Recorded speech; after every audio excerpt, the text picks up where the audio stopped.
As-salatu ala nabi wassalamu ala rasul wal anbiya'il mursalin kulluhum mukramun. Bismillahirrahmanirrahim. Assalamualaikum warahmatullahi wabarakatuh.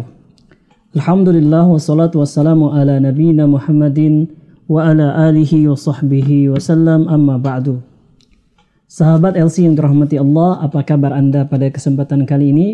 Kami mendoakan semoga Anda senantiasa dalam keadaan diberkahi oleh Allah, diberikan rahmat dan kenikmatan-kenikmatan lainnya. Alhamdulillah, pada kesempatan kali ini kita berkesempatan untuk melanjutkan pelajaran kita seputar Sirah Nabawiyah, yaitu pelajaran seputar biografi kehidupan Nabi kita yang mulia, Nabi Muhammad SAW. Kita lanjutkan episode saat-saat Nabi Muhammad SAW pulang dari dakwah ke kota Taif. Sebagaimana yang dijelaskan di kesempatan yang lalu, bahwa sepulangnya beliau dari kota Taif ada beberapa kejadian luar biasa yang terjadi pada beliau. Yang pertama adalah Nabi Muhammad SAW didatangi oleh malaikat penunggu gunung yang datang bersama malaikat Jibril alaihi wassalam. Mereka menawarkan kepada Nabi untuk dihancurkan penduduk Taif dan Mekah karena keingkaran dan perbuatan aniaya mereka kepada Rasulullah SAW dan dakwahnya. Tetapi Nabi SAW dengan penuh kesabaran menolak dan yakin bahwa umat akan berubah. Kalau tidak umat saat ini yang hidup, ya maka generasi sesudah mereka diharapkan bisa mendapatkan hidayah dari Allah Subhanahu wa Ta'ala. Kemudian kisah tentang masuk Islamnya seorang budak milik pembesar Quraisy atau pembesar Mekah yang bernama Ad-Das, yang berasal dari daerah Ninawa, Irak. Yang walaupun hanya satu orang dan mungkin untuk sebagian orang diremehkan karena dia statusnya sebagai budak. Tetapi inilah secercah hidayah, inilah hidayah Allah Subhanahu wa Ta'ala yang bisa menembus siapa saja yang dikehendakinya. Kemudian juga bagaimana Nabi berdakwah kepada sebagian bangsa jin, ya. Kemudian pembahasan-pembahasan yang lainnya. Ketika Nabi Muhammad SAW sampai di Mekah, beliau Rasulullah SAW tidak bisa langsung masuk karena Nabi dalam keadaan terusir, dan orang-orang ataupun kabilah-kabilah di Mekah sepakat mereka untuk tidak menerima Nabi Muhammad SAW untuk kembali ke Mekah sampai ada orang yang menjamin beliau. Nah, ketika itu kita ceritakan bahwa ada seorang pembesar Quraisy yang bernama Mut'im bin Adi, ya. Mut'im bin Adi yang kendati dia masih dalam keadaan kesyirikan, kekafiran, ya, kemusyrikan kepada Allah Subhanahu wa Ta'ala, tetapi dia adalah seorang yang bijaksana. Dia adalah seorang yang membela keadilan dan tidak menyukai kezaliman. Kita masih ingat ketika peristiwa pemboikotan orang-orang Quraisy kepada Bani Hashim, maka Mut'im bin Adi lah yang kemudian salah satu tokoh inisiator untuk mencabut pemboikotan zalim tersebut. Nah, kemudian kecintaannya kepada keadilan dan bencinya kepada kezaliman dibuktikan lagi dengan cara memberikan perlindungan kepada Nabi Muhammad SAW, memberikan suaka agar Nabi Muhammad SAW bisa masuk ke Mekah dan tinggal di Mekah dalam keadaan aman. Mut'im bin Adi mengumumkan kepada seluruh orang-orang Quraisy bahwa dia memberikan perlindungan kepada Nabi Muhammad SAW untuk memasuki kota Mekah dan juga untuk melakukan aktivitas apapun yang beliau maui.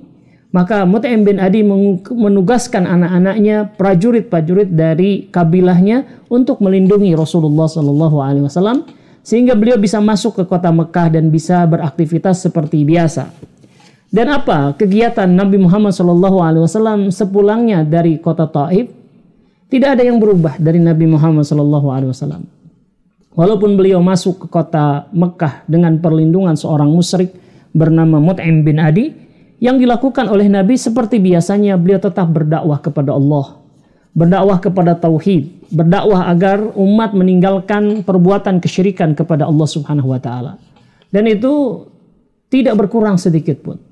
Dan ini juga menunjukkan bahwa Nabi tidak pernah berkompromi dalam urusan akidah, dalam urusan penting umat Islam, yaitu beliau senantiasa berdakwah kepada tauhid dan melarang kepada perbuatan syirik kepada Allah Subhanahu wa taala.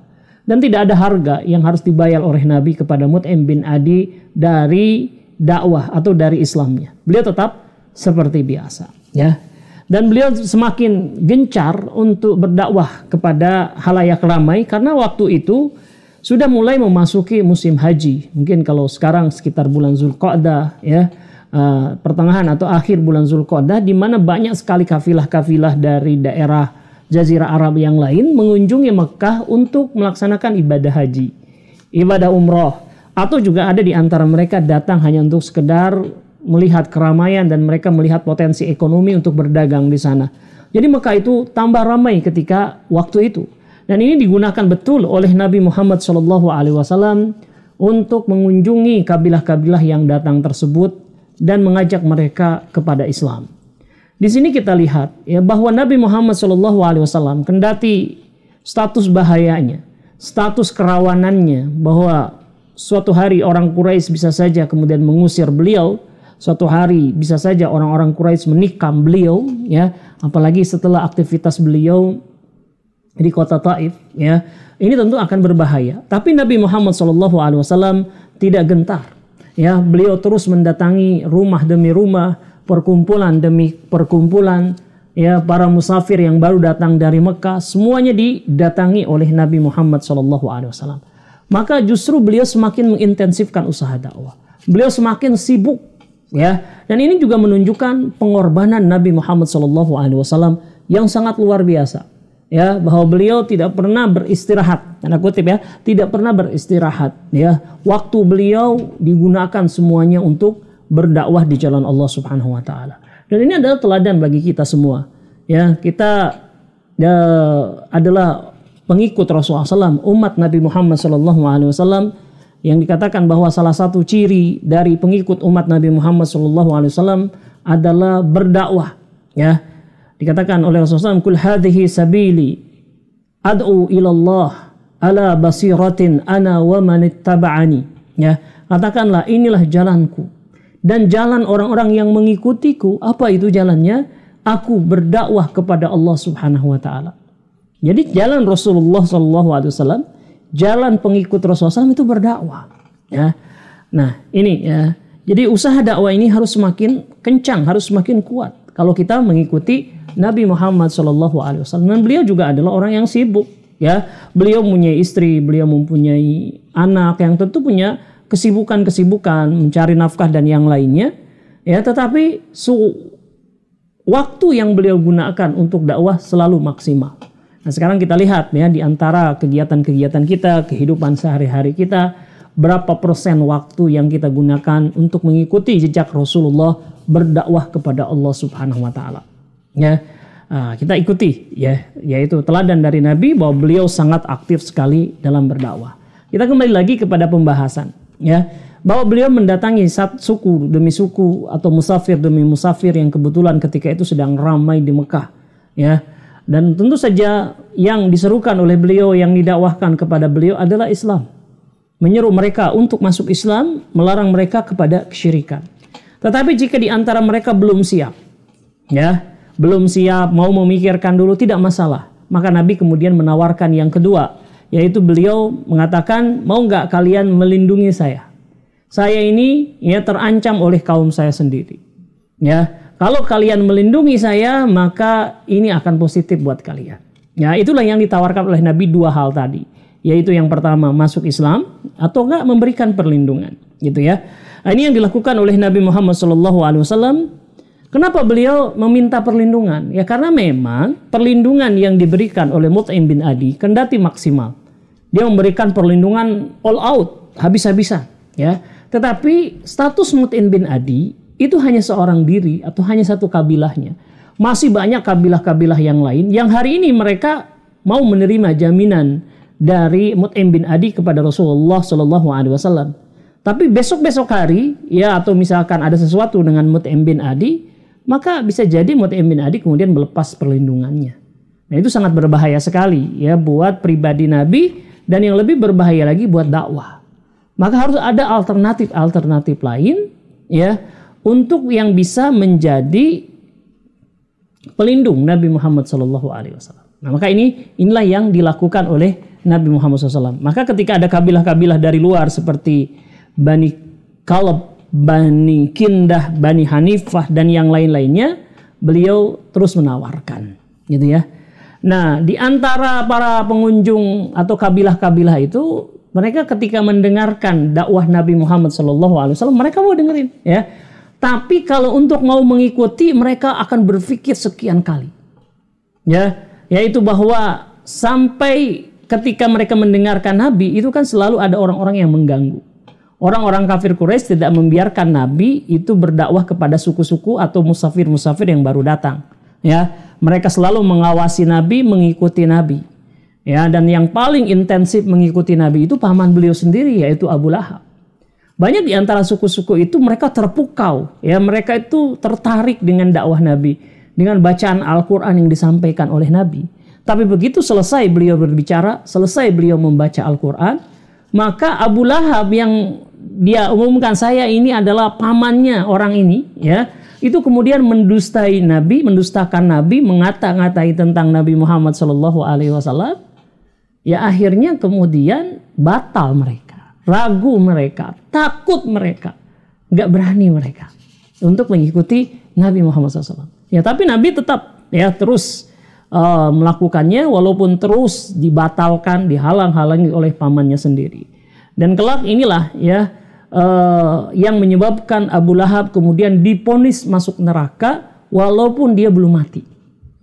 Di dunia ini hanya ada satu sosok yang sudah divonis masuk neraka secara ta'yin, ya, secara definitif orangnya, namanya, ya, hanya satu orang, yaitu Abu Lahab. Padahal dia belum mati, gitu kan? Dan nggak ada yang seperti itu, karena kalau biasanya orang itu kalaupun melakukan kemaksiatan, melakukan kekafiran bahkan, itu nggak bisa divonis dengan neraka, karena siapa tahu di akhir kehidupannya dia kemudian beriman, gitu ya. Tapi beda dengan Abu Lahab ini, dia divonis masuk neraka, ya, karena Allah menjamin walaupun dia nanti hidup 5 tahun, 10 tahun kemudian dia tidak akan beriman, ya, karena besarnya pengingkarannya, besarnya makarnya dalam menghalangi dakwah, ya, Rasulullah SAW. Allah berfirman, tabbat yada abi lahabi wa tab, ma agna anhu maluhu wa ma kasab, sayasla narun dhata lahab, wa imra'atuhu hammalatal hatab, fi jidiha hablum min masad. Ya, dikatakan oleh Allah Subhanahu wa taala, celakalah, benar-benar celakalah kedua tangan Abu Lahab. Ma agna anhu maluhu wa ma kasab, tidak akan bermanfaat hartanya dan apa yang ia usahakan dari menghalang-halangi jalan Allah Subhanahu wa taala. Dan dia kelak akan memasuki neraka yang benar-benar apinya menyala-nyala. Sudah dipastikan oleh Allah Subhanahu wa taala. Tapi itu tidak menggentarkan Nabi. Rasulullah Shallallahu alaihi wasallam terus, ya, berusaha untuk mendakwahi suku-suku ataupun juga musafir yang datang, ya. Sampai walaupun mayoritasnya ragu, takut, khawatir, ya, karena ada orang-orang Quraisy yang selalu menghalang-halangi, membuat mereka ketakutan. Ada satu kabilah besar yang ternyata dia tertarik, gitu ya. Namanya Bani Amir, kabilah Bani Amir. Kabilah Bani Amir ini kenapa dia lebih berani dibandingkan dengan kabilah lain? Karena sukunya besar, ya. Bahkan mungkin sama, bahkan lebih daripada suku Quraisy. Dari segi jumlah anggota kabilah, dari kekuatan militernya, mereka melebihi Quraisy, gitu ya. Kalau yang lain kan lebih kecil daripada Quraisy sehingga mereka takut, gitu ya. Nah, kenapa Quraisy lebih terkenal dari Bani Amir? Pada Bani Amir anggotanya lebih banyak, senjatanya lebih banyak, militernya lebih kuat. Semata-mata karena Quraisy ini merekalah pelayan Baitullah. Mereka inilah yang mengurus rumah Allah Subhanahu wa taala, Ka'bah, gitu ya. Sehingga suku-suku lain tentu lebih kenal, lebih menghormati Quraisy dibandingkan dengan Bani Amir. Nah, Bani Amir ini ketika datang ke Mekah, didatangi oleh Nabi Muhammad SAW, diterangkan tentang Islam, dijelaskan tentang Al-Quran, ya, maka tertarik. Bahkan ada satu orang kabilah, ya, pemimpin kabilahnya dari Bani Amir ini namanya Bayharah bin Firas.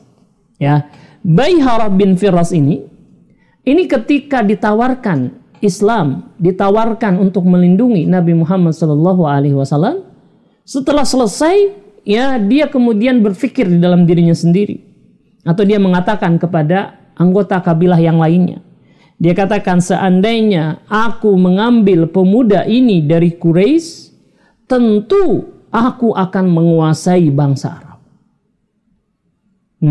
Seandainya kita tampung ini, Muhammad bin Abdullah orang Quraisy ini, dan segala potensi yang ada pada dirinya, kita pasti akan menjadi pemimpin bangsa Arab.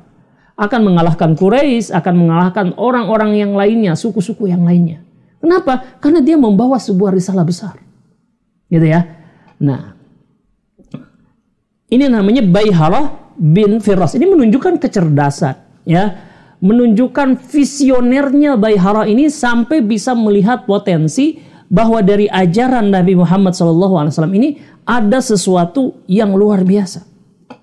Ya, maka dia menyatakan ketertarikannya kepada Nabi, bahkan dia menjanjikan ya bahwa dia akan masuk Islam, dan dengan masuk Islamnya dia, maka seluruh orang-orang Bani Amir akan masuk Islam. Ini kan luar biasa. Sebuah kabilah yang anggotanya jauh lebih banyak, militernya jauh lebih kuat, ya, berjanji akan masuk Islam. Tapi untuk melakukan itu, yaitu dia masuk Islam, semua anggota sukunya masuk Islam, ada satu syarat, ya, yang harus dipenuhi oleh Nabi Muhammad SAW. Apa itu? Yaitu setelah Nabi bergabung dengan mereka dan Nabi akan menjadi pemimpin Bani Amir, menjadi raja Bani Amir, ya, mengalahkan Bayharah atau posisi Bayharah itu, gitu ya. Maka setelah sepeninggal Nabi wafat, ya, maka kekuasaan, kenabian dan segala macamnya itu harus diwariskan kepada Bani Amir, bukan kepada Quraisy ataupun suku-suku yang lain. Kalau Nabi sepakat dengan jalan ini, ya, dengan syarat ini, maka mereka jadi masuk Islam. Ya, dan akan mendapatkan Nabi ini pengikut yang banyak, kuat, ahli perang dari Bani Amir, ya. Nah, ini tentu sangat menarik kan? Karena Nabi SAW itu yang melindungi beliau secara fisik ketika itu hanyalah Mut'im bin Adi, dan Mut'im bin Adi itu hanya minoritas, walaupun dia juga adalah pemimpin atau pemuka Quraisy. Ya, tapi ketika Bani Amir yang didapatkan oleh Nabi, mungkin Quraisy juga nggak akan berani, gitu kan? Ini peluang besar buat Rasulullah Shallallahu Alaihi Wasallam, gitu ya. Lantas apakah Nabi menyetujui syarat dari Bani Amir yang disodorkan oleh Bayharah bin Firas ini? Ya, ternyata hadirin rahimakumullah, sahabat LC yang dirahmati oleh Allah Subhanahu Wa Taala, Nabi nggak setuju. Nabi nggak mau memenuhi persyaratan tersebut. Kenapa? Karena Nabi Shallallahu Alaihi Wasallam ini hanya menyampaikan ya risalah dari Allah Subhanahu Wa Taala. Adapun urusan kekuasaan dan yang lainnya itu bukan ranah Nabi Muhammad Shallallahu Alaihi Wasallam. Itu adalah ranah Allah Subhanahu Wa Taala. Mau diberikan kepada siapa kekuasaan? Nabi nggak pernah minta kekuasaan, gitu ya. Tugas Nabi adalah balagul mubin, memberikan peringatan yang nyata, menyampaikan peringatan yang jelas kepada umatnya. Kekuasaan itu bukan urusan Nabi, bukan ranah Nabi Muhammad SAW. Itu adalah urusan Allah Subhanahu Wa Taala. Maka Nabi mengatakan, ya, perkaranya ada di tangan Allah Subhanahu Wa Taala.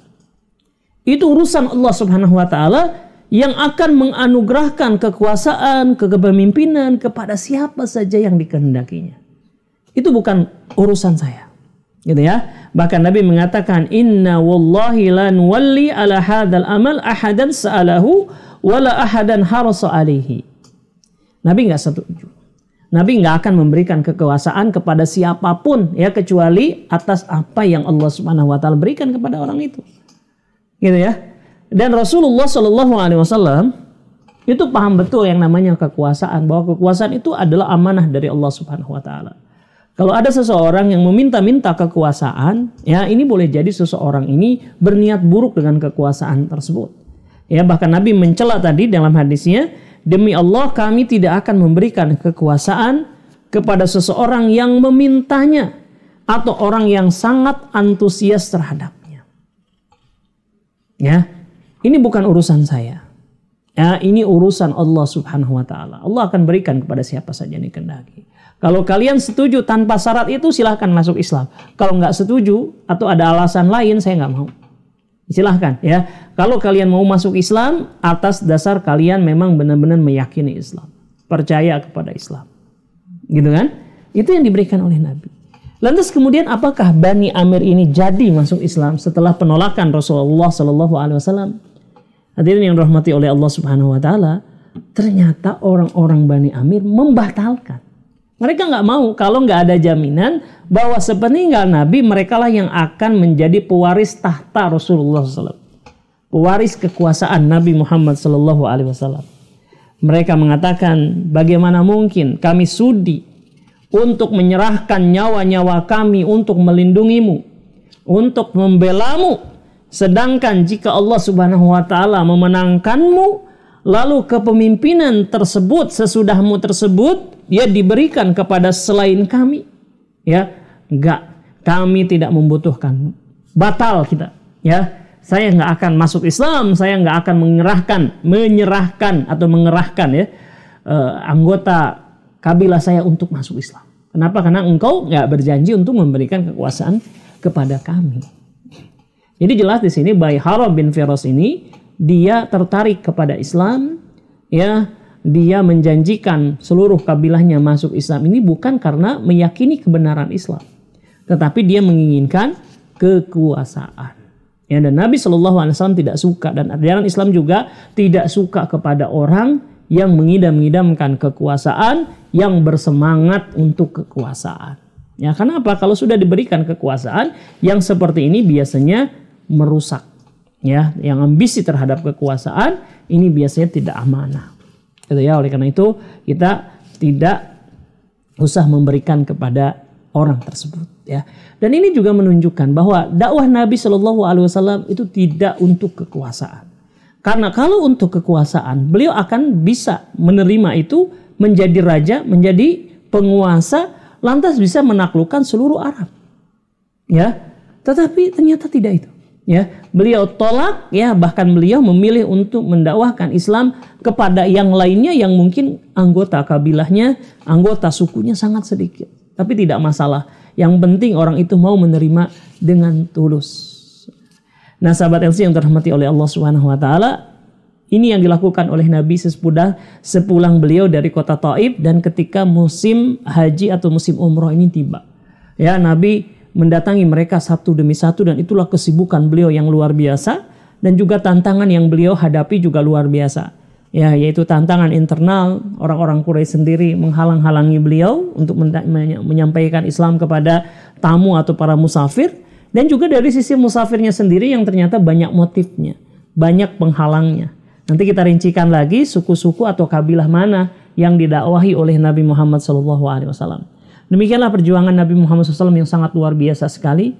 Beliau seperti halnya kita punya keluarga, ya, beliau juga punya kewajiban memberikan nafkah kepada keluarganya, tetapi semua itu tidak menghalangi beliau untuk berdakwah. Maka mengacaklah pada diri kita sendiri di tengah-tengah kesibukan kita, apakah kita mengikuti jejak Nabi Muhammad SAW untuk menyisihkan sebagian waktu kita untuk berdakwah kepada Allah Subhanahu Wa Taala.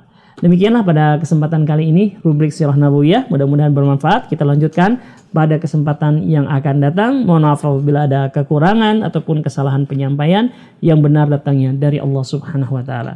Walafu minkum. Assalamualaikum warahmatullahi wabarakatuh. Blessings be upon Nabi, peace be upon the messenger and the prophets who were sent.